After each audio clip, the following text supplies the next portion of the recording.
Nunca pensé que la traición doliera así. No fue solo perder a Marcos, mi novio, sino descubrir que lo había hecho con Diego, mi mejor amigo. Dos personas en las que confiaba con los ojos cerrados. Dos puñaladas al mismo tiempo. Todo empezó con un mensaje equivocado. Un audio que Marcos envió creyendo que era para Diego y que terminó en mi teléfono. Su voz, su risa nerviosa, una confesión disfrazada de deseo. Mi mundo se rompió en segundos. Esa noche lo enfrenté. No intentó negarlo. Me miró con frialdad, como si todo lo nuestro hubiera sido un error del que quería escapar. Diego, en lugar de avergonzarse, me lanzó una sonrisa que nunca voy a olvidar, como si yo fuera un obstáculo ridículo en su nueva aventura. La rabia me quemaba por dentro, pero lo peor vino después. Alguien difundió la historia en la universidad. En menos de un día, los pasillos se llenaron de miradas, susurros y bromas crueles. No era solo que me hubieran engañado, ahora me señalaban como el chico ingenuo, el que no supo retener a su novio. Mi familia fue el último golpe. Esperaba que me abrazaran, que me defendieran. Pero lo único que recibí fue reproche. «Esto te pasa por vivir así», escupió mi padre. Mi madre bajó la mirada, incapaz de sostener la mía. No hubo consuelo, no hubo casa segura. Solo un silencio pesado que me echaba de mi propio hogar. Caminaba por Valencia como un fantasma. Las calles llenas de gente eran un recordatorio de mi soledad. Amigos que antes me buscaban dejaron de contestar mensajes. Algunos, que yo consideraba cercanos, eligieron la comodidad de estar del lado de Marcos y Diego. Al fin y al cabo, ellos parecían fuertes, populares, brillantes. Yo era la sombra que nadie quería tener cerca. Las noches se hicieron interminables. Me encerraba en mi habitación con la sensación de que todo lo que había construido se desmoronaba. Pensaba en desaparecer, en dejar atrás la vergüenza que me habían colgado al cuello como una condena. Pero al mismo tiempo, dentro de ese vacío, algo empezaba a despertar. Una voz pequeña, débil, que me repetía: «No es tu culpa». Un día, al salir de clase, encontré una hoja pegada en la puerta del aula. Era una caricatura cruel. Mi rostro deformado, con frases humillantes escritas alrededor. El papel ardía en mi mano mientras escuchaba las risas detrás de mí. No me giré. No les di el gusto de verme caer. Caminé con la espalda recta, aunque por dentro me temblara todo. Esa misma tarde, mientras intentaba escapar del ruido de mi cabeza, me crucé con el profesor Álvarez, el de pintura. Me observó un instante y solo dijo: «Tienes los ojos de alguien que está a punto de rendirse. Ven mañana al taller». No entendí por qué me lo ofrecía, pero al día siguiente fui. Entre lienzos manchados de colores y pinceles olvidados, me sentí por primera vez en semanas en un lugar donde nadie me juzgaba. Puse mi rabia en el papel. El rojo salió como fuego, el negro como un pozo profundo. No pensé en técnicas ni en proporciones, solo en vaciarme. Cuando terminé, Álvarez se acercó. «Esto», señaló el lienzo, «no es un error, es verdad. Y la verdad siempre tiene valor». Sus palabras no borraron la traición ni el rechazo, pero encendieron una chispa. Comprendí que tenía un arma que ellos no podían quitarme: mi voz. Podrían reírse, señalarme, incluso dejarme solo, pero no podían impedir que yo hablara a través de lo que pintaba. Esa noche, por primera vez, no lloré. No porque el dolor hubiera desaparecido, sino porque descubrí que el dolor podía transformarse en otra cosa. Algo que tal vez un día, frente a todos, se convertiría en mi forma de decir: «Aquí estoy, y no me van a romper». Las semanas siguientes fueron una guerra silenciosa. En casa, mi padre apenas me dirigía la palabra. Cada vez que sonaba mi teléfono, él fruncía el ceño como si cualquier contacto mío fuera una amenaza para la familia. Mi madre intentaba mantener la paz, pero su silencio pesaba tanto como los reproches. Vivir allí se había convertido en un castigo. En la universidad, el ambiente no era mejor. Marcos y Diego se paseaban como si nada, riéndose con los mismos que antes me invitaban a sus fiestas. Yo era invisible, salvo cuando alguien quería lanzar una broma a mi costa. Al principio respondía con rabia, después con indiferencia, pero por dentro cada palabra me atravesaba. Una tarde, en el comedor, un grupo de chicos empezó a imitarme, exagerando gestos y frases que yo nunca había dicho. El ruido de las risas me heló. Miré alrededor buscando a alguien que se interpusiera, pero nadie lo hizo. Algunos bajaron la vista, otros simplemente se encogieron de hombros. Comprendí que, para ellos, callar era más cómodo que defenderme. Esa soledad pesó más que cualquier insulto. Esa noche pensé en dejarlo todo. Abandonar la carrera, buscar trabajo en otra ciudad, desaparecer sin dar explicaciones. ¿Para qué seguir soportando esa humillación? Pero luego recordé el taller de pintura, las palabras del profesor Álvarez, y sentí que rendirme sería darles la razón a los que me querían hundido. Volví al taller. Esta vez no había nadie. Encendí las luces y saqué un lienzo en blanco. No quería pintar belleza. Quería pintar verdad. El pincel se convirtió en un arma. Lo que salió fue una escena dura. Una figura sola en medio de una multitud que se reía, con un muro transparente que la separaba de todos. Cuando terminé, me temblaban las manos, pero no de miedo, sino de una fuerza nueva que no sabía que tenía. Al día siguiente, Álvarez vio la obra. No dijo nada durante un minuto. Luego me miró fijamente. Esto debe mostrarse. La universidad prepara una exposición. Quiero que participes. Me quedé sin palabras. Exponer mi dolor en público era lo último que quería. ¿Y si se reían más? ¿Y si lo usaban para atacarme de nuevo?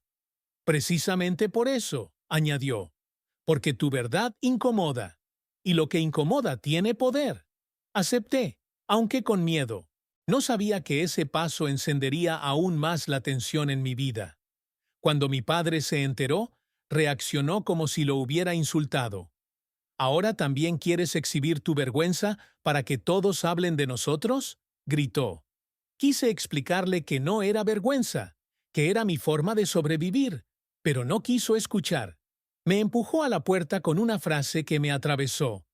Mientras sigas con esa vida, no eres bienvenido aquí. Esa noche dormí en el sofá de un compañero de clase. No era mi amigo cercano, pero me ofreció un lugar sin hacer preguntas. La sensación de no tener hogar me golpeó, pero también me liberó. Ya no tenía nada que perder. En la universidad, los rumores crecían. Algunos decían que mi participación en la exposición era un acto desesperado.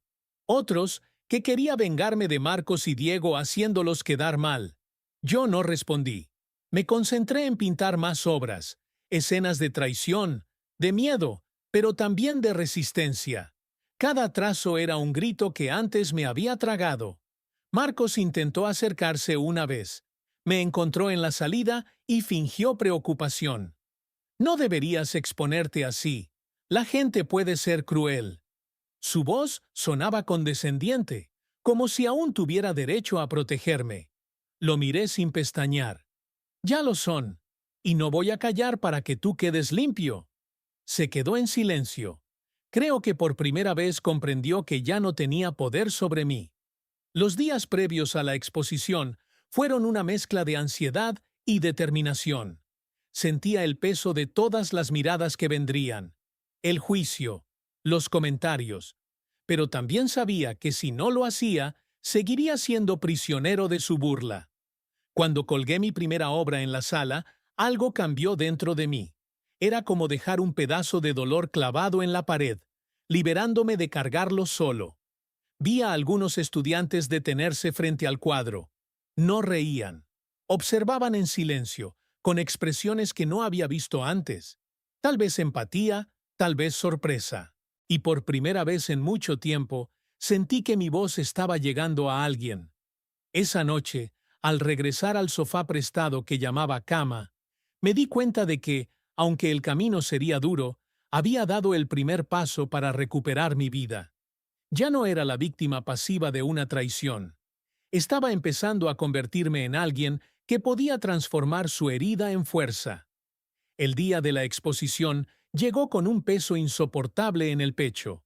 Desde temprano, la sala se llenó de estudiantes, profesores y curiosos. Mis obras colgaban en una esquina, lejos de los retratos clásicos y los paisajes que otros habían preparado. No había colores amables ni escenas agradables. Lo mío eran heridas expuestas. Al principio nadie se acercaba. Los miraban de lejos, susurraban, avanzaban hacia otras piezas. Yo permanecía de pie, fingiendo calma, mientras por dentro sentía que todo podía derrumbarse en cualquier momento. Pero poco a poco, algunos se detuvieron. Una pareja de alumnos de arquitectura observaba la figura que representaba el aislamiento, la del chico atrapado tras un muro transparente. No se rieron. Se quedaron varios minutos en silencio, y uno de ellos incluso tomó notas. Luego una profesora de literatura se acercó y me dijo en voz baja: «Lo que pintas no es bonito, pero es necesario». Esas palabras me sostuvieron cuando aparecieron ellos. Marcos y Diego. Entraron con paso seguro, rodeados de un grupo que reía demasiado alto. Mi estómago se contrajo. Se detuvieron frente a mis cuadros, y la sonrisa de Diego se transformó en una mueca burlona. «Vaya, parece que somos tus musas», soltó con sarcasmo. Las risas explotaron alrededor. Algunos se unieron sin saber por qué. Otros miraban incómodos. Marcos se inclinó hacia mí. «Esto es patético, Daniel. Sigues siendo el mismo niño débil de siempre». La sangre me ardía, pero esta vez no bajé la cabeza. No soy yo quien necesita esconderse detrás de mentiras. Su rostro se tensó. Diego intervino burlándose. «¿Mentiras? ¿O es que te duele que alguien te dejara por mí?» El círculo de gente se estrechaba. Todos esperaban una reacción. Mi corazón latía con fuerza, pero recordé lo que Álvarez me había dicho. Tu verdad incomoda, y lo que incomoda tiene poder. Respiré hondo y levanté la voz lo suficiente para que todos me oyeran. Me engañaron los dos, y pensaron que con ridiculizarme me iban a destruir. Pero aquí estoy, y lo único que muestran ustedes es miedo a que alguien los vea tal como son. El silencio fue inmediato. Marcos abrió la boca para responder, pero una profesora se adelantó. «Basta ya. Este lugar es para el arte, no para el acoso». La tensión se cortó de golpe. Algunos que se habían reído antes ahora guardaban silencio, avergonzados. Diego intentó hacer otra broma, pero nadie lo siguió. Por primera vez, los vi aislados, como si el público se hubiera vuelto contra ellos. Marcos me miró con rabia, aunque detrás de sus ojos había algo más: inseguridad. Murmuró algo ininteligible y se marchó, arrastrando a Diego con él. Me quedé temblando. No era triunfo, era liberación. Había enfrentado su poder en público y seguía en pie. La exposición continuó. Más personas se acercaron a ver mis obras. Algunos me felicitaron, otros hicieron preguntas sobre lo que quería transmitir. Había críticas, sí, pero ninguna con la crueldad de antes. Lo que antes era burla se había transformado en respeto cauteloso. Al final del día, el profesor Álvarez se acercó y me puso una mano en el hombro. «Hoy no ganaste un premio. Ganaste algo mucho más grande: tu lugar». Salí de la sala cuando ya caía la tarde. El aire fresco me golpeó el rostro y sentí que respiraba de verdad después de semanas. No todo estaba solucionado. En mi casa seguía sin ser bienvenido, y la herida de la traición tardaría en sanar. Pero había demostrado que mi voz no podía ser silenciada. Esa noche, al mirarme en el espejo, no vi al chico roto que había descubierto el mensaje de Marcos. ¿Y si se reían más? ¿Y si lo usaban para atacarme de nuevo? Precisamente por eso, añadió, porque tu verdad incomoda, y lo que incomoda tiene poder. Acepté, aunque con miedo. No sabía que ese paso encendería aún más la tensión en mi vida. Cuando mi padre se enteró, reaccionó como si lo hubiera insultado. ¿Ahora también quieres exhibir tu vergüenza para que todos hablen de nosotros? Gritó. Quise explicarle que no era vergüenza, que era mi forma de sobrevivir, pero no quiso escuchar. Me empujó a la puerta con una frase que me atravesó. Mientras sigas con esa vida, no eres bienvenido aquí. Esa noche dormí en el sofá de un compañero de clase. No era mi amigo cercano, pero me ofreció un lugar sin hacer preguntas. La sensación de no tener hogar me golpeó, pero también me liberó. Ya no tenía nada que perder. En la universidad, los rumores crecían. Algunos decían que mi participación en la exposición era un acto desesperado. Esa noche dormí de nuevo en el sofá de mi compañero. Al día siguiente, recibí un mensaje inesperado de Clara, una chica de mi clase con la que apenas había hablado. Vi tu obra. Gracias por poner en palabras lo que muchos no nos atrevemos a decir. Su mensaje me sorprendió. Nos encontramos en la cafetería y hablamos durante horas. No era una confesión de amor ni nada parecido. Era apoyo genuino. Me contó que también había sufrido por ser diferente, que también había sentido el peso de las expectativas de su familia. Esa conversación me hizo comprender que no estaba solo, aunque a veces lo pareciera. Mientras tanto, Álvarez insistía en que siguiera pintando. Me propuso participar en un concurso regional de jóvenes artistas. Dudé al principio. Temía exponerme otra vez, pero luego pensé en todo lo que había soportado. Si había sobrevivido a la traición y al ridículo público, podía enfrentar un jurado. Me dediqué de lleno a preparar una serie de cuadros nuevos. Ya no solo trataban del dolor, sino también de la resistencia. Había escenas de lucha interna, pero también de esperanza. Manos que se buscaban en medio de la oscuridad. Figuras que rompían cadenas invisibles. Era mi forma de recordarme que no todo era pérdida. El día que entregué las obras al comité, sentí que estaba cerrando un ciclo. Ya no pintaba solo para desahogarme, sino también para abrir un camino hacia adelante. Mi padre no volvió a hablarme, pero mi madre me llamó una noche en secreto. Vi una foto de tu exposición en Internet. Me dio miedo, pero también orgullo. Ojalá tu padre pudiera verlo igual. Sus palabras me emocionaron más de lo que esperaba. Era la primera vez que escuchaba la palabra orgullo en su voz. El semestre terminó y yo seguía viviendo fuera de casa, pero ya no me pesaba tanto. Había aprendido a construir un espacio propio, aunque fuera pequeño y prestado. Tenía a Clara como apoyo, a Álvarez como guía, y sobre todo tenía la certeza de que podía enfrentar lo que viniera. Un viernes por la tarde, al salir de clase, vi a Marcos solo en el pasillo. No me insultó ni me miró con desprecio. Solo bajó la vista y se apartó. Fue en ese instante que entendí que mi mayor victoria no había sido humillarlo ni enfrentarlo, sino demostrar que ya no tenía poder sobre mí. Me marché con la sensación de que, aunque el camino sería largo, había dado pasos firmes hacia algo que antes me parecía imposible. La libertad de ser yo mismo sin pedir disculpas.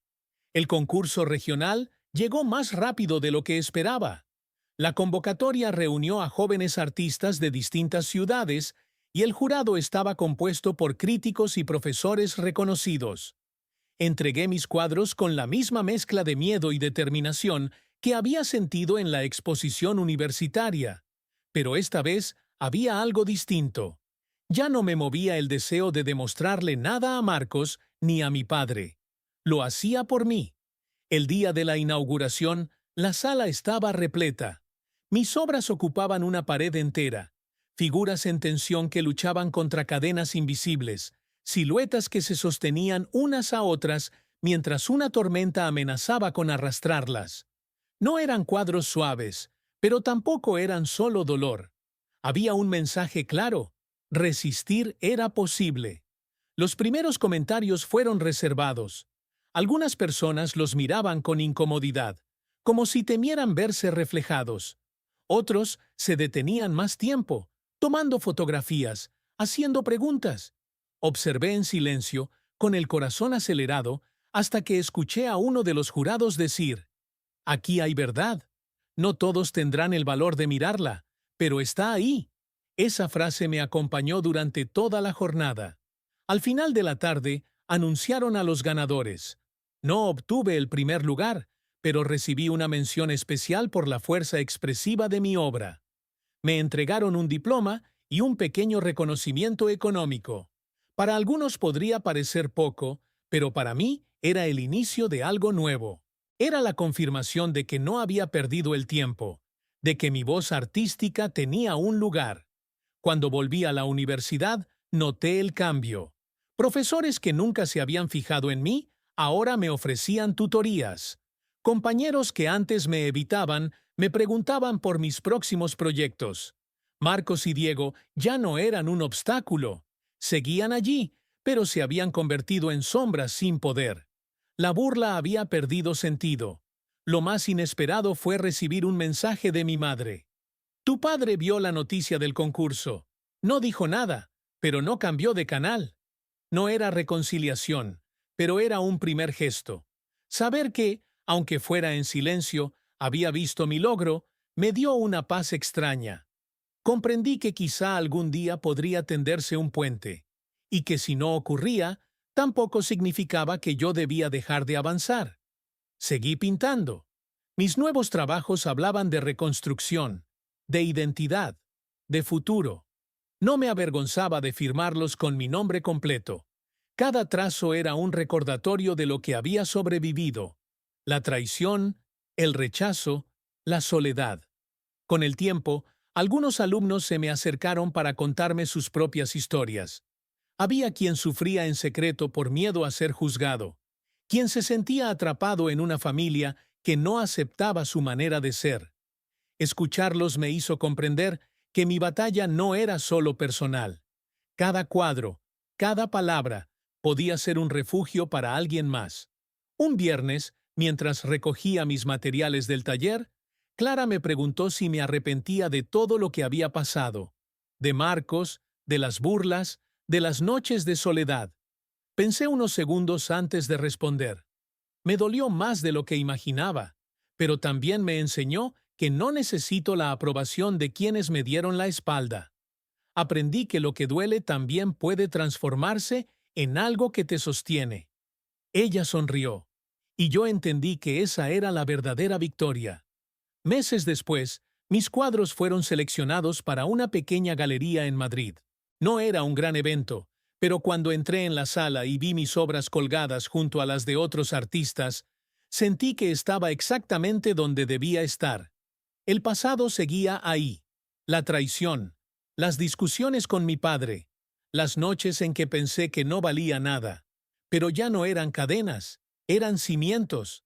Aprendí que la vergüenza no era mía, sino de quienes intentaron silenciarme. Y comprendí que la libertad no se encuentra en encajar en las expectativas de otros, sino en atreverse a ser uno mismo, aunque eso signifique caminar solo un tiempo. Ese fue el verdadero premio del concurso, más allá del diploma. La certeza de que, después de tantas caídas, había encontrado una forma de levantarme sin volver a esconderme. Diego intentó hacer otra broma, pero nadie lo siguió. Por primera vez, los vi aislados, como si el público se hubiera vuelto contra ellos. Marcos me miró con rabia, aunque detrás de sus ojos había algo más: inseguridad. Murmuró algo ininteligible y se marchó, arrastrando a Diego con él. Me quedé temblando. No era triunfo, era liberación.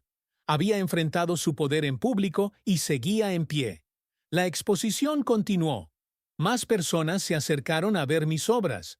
Algunos me felicitaron, otros hicieron preguntas sobre lo que quería transmitir. Había críticas, sí, pero ninguna con la crueldad de antes. Lo que antes era burla se había transformado en respeto cauteloso.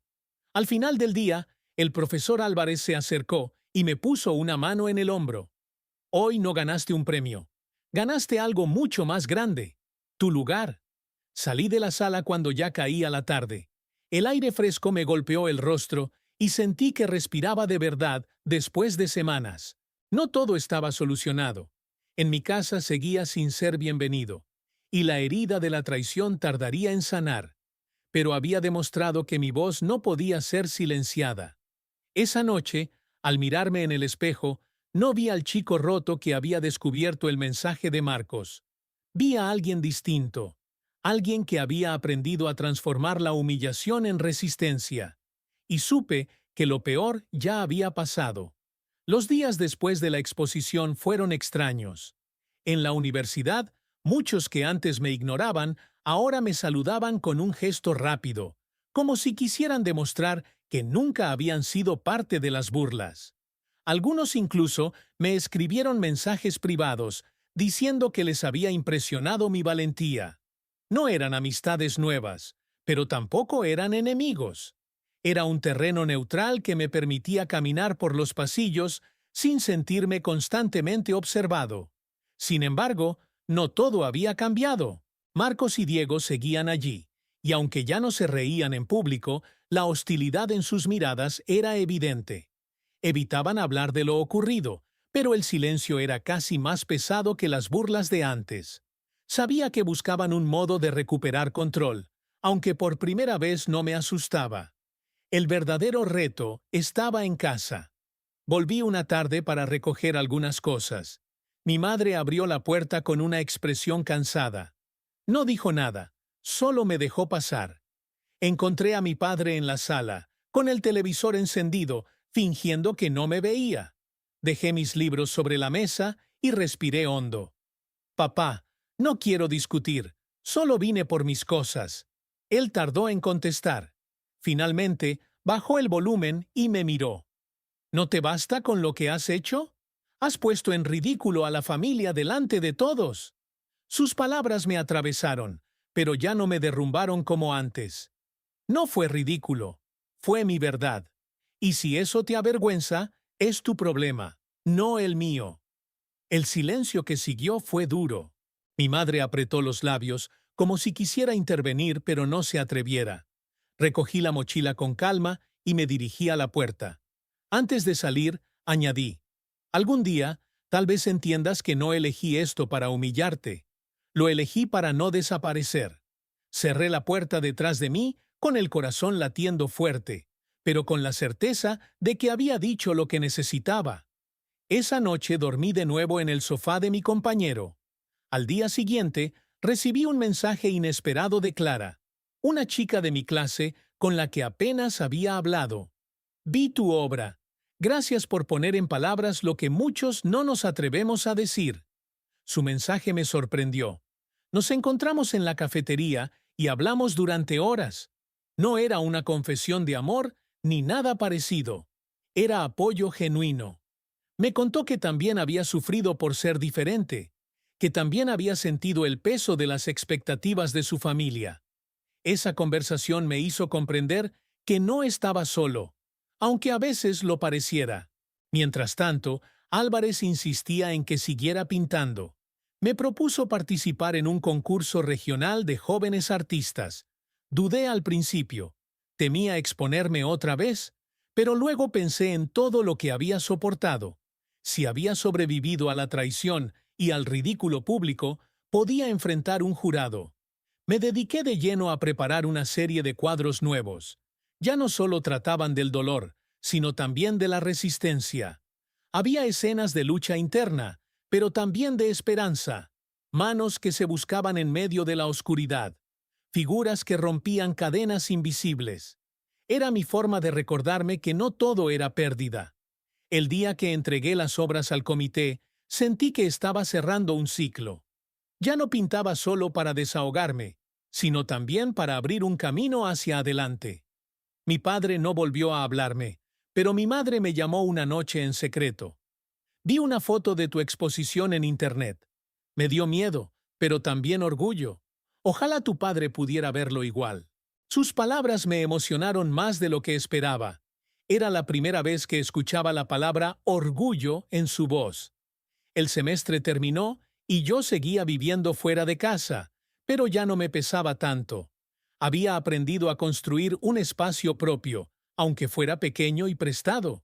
Tenía a Clara como apoyo, a Álvarez como guía, y sobre todo tenía la certeza de que podía enfrentar lo que viniera. Un viernes por la tarde, Al salir de clase, vi a Marcos solo en el pasillo. No me insultó ni me miró con desprecio. Solo bajó la vista y se apartó.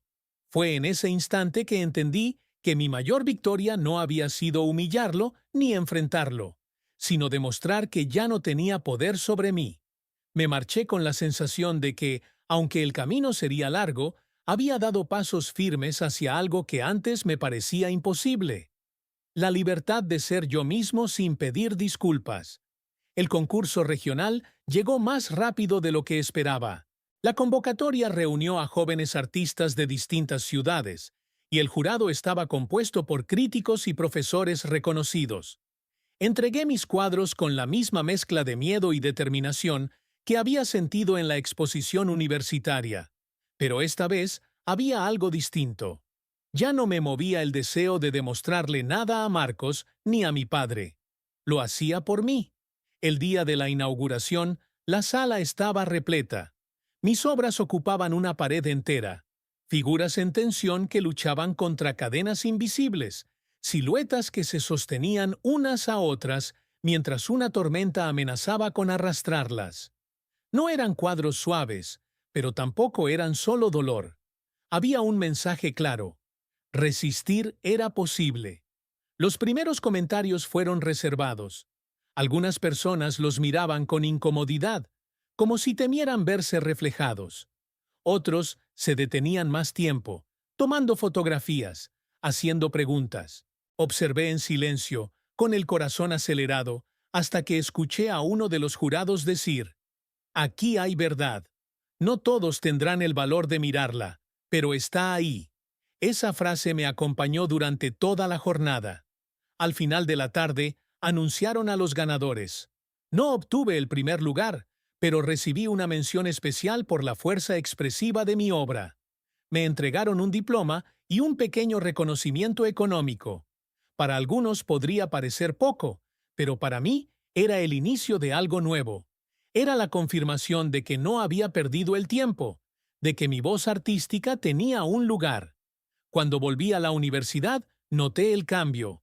Profesores que nunca se habían fijado en mí, ahora me ofrecían tutorías. Compañeros que antes me evitaban me preguntaban por mis próximos proyectos. Marcos y Diego ya no eran un obstáculo. Seguían allí, pero se habían convertido en sombras sin poder. La burla había perdido sentido. Lo más inesperado fue recibir un mensaje de mi madre. «Tu padre vio la noticia del concurso. No dijo nada, pero no cambió de canal». No era reconciliación, pero era un primer gesto. Saber que, aunque fuera en silencio, había visto mi logro, me dio una paz extraña. Comprendí que quizá algún día podría tenderse un puente, y que si no ocurría, tampoco significaba que yo debía dejar de avanzar. Seguí pintando. Mis nuevos trabajos hablaban de reconstrucción, de identidad, de futuro. No me avergonzaba de firmarlos con mi nombre completo. Cada trazo era un recordatorio de lo que había sobrevivido: la traición, el rechazo, la soledad. Con el tiempo, algunos alumnos se me acercaron para contarme sus propias historias. Había quien sufría en secreto por miedo a ser juzgado, quien se sentía atrapado en una familia que no aceptaba su manera de ser. Escucharlos me hizo comprender que mi batalla no era solo personal.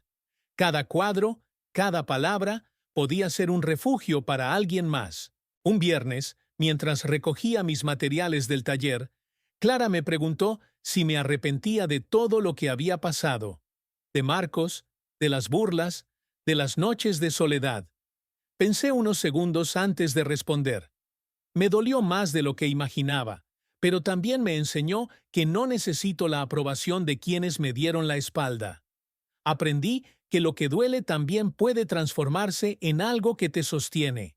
Ella sonrió, y yo entendí que esa era la verdadera victoria. Meses después, mis cuadros fueron seleccionados para una pequeña galería en Madrid. No era un gran evento, pero cuando entré en la sala y vi mis obras colgadas junto a las de otros artistas, sentí que estaba exactamente donde debía estar. El pasado seguía ahí. La traición, las discusiones con mi padre, las noches en que pensé que no valía nada. Pero ya no eran cadenas, eran cimientos. Aprendí que la vergüenza no era mía, sino de quienes intentaron silenciarme. Y comprendí que la libertad no se encuentra en encajar en las expectativas de otros, sino en atreverse a ser uno mismo, aunque eso signifique caminar solo un tiempo. Ese fue el verdadero premio del concurso, más allá del diploma. La certeza de que, después de tantas caídas, había encontrado una forma de levantarme sin volver a esconderme.